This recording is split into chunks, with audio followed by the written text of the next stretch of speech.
ल भाइ इन्टरभ्यू लगाउँ त तिम्रो? सर। ल भन, सामान्य क्वेसन तिम्रो लागि। नेपालको क्षेत्रफल कति छ? 1,47,181 वर्ग किलोमिटर सर। तिमी चाहिँ यो जागिर किन खान चाहन्छौ? देशको सेवा गर्नको लागि सर। अनि भाइ, मानिसको उत्पत्ति बाँदरहरूबाट भएको गरे यो भनाइमा चाहिँ तिमी कतिको समर्थ छौ? एकदमै सही हो सर, किनकि यो सबैले यस्तै भन्ने गर्छन्। ल बधाई छ भाइ, तिमी चाहिँ नेपाल प्रहरीमा सिलेक्ट भएका छौ। धन्यवाद सर, हजुरको यो गुण म कहिल्यै भुल्ने छैन सर। ओइ कस्तो क्वेसन सोधिरहेछ बे? 1 नम्बरमा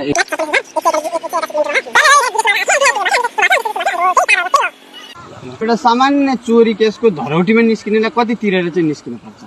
1,47,181 वर्ग किलोमिटर।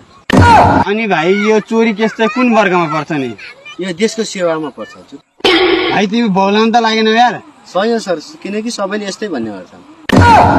भाइ, तिमीलाई चाहिँ हामी सिलेक्ट गर्न सक्दैनौँ, तिमी चाहिँ फालिएका छौ। धन्यवाद हजुर, म तपाईँको यो गुण कहिले भुल्ने छैन।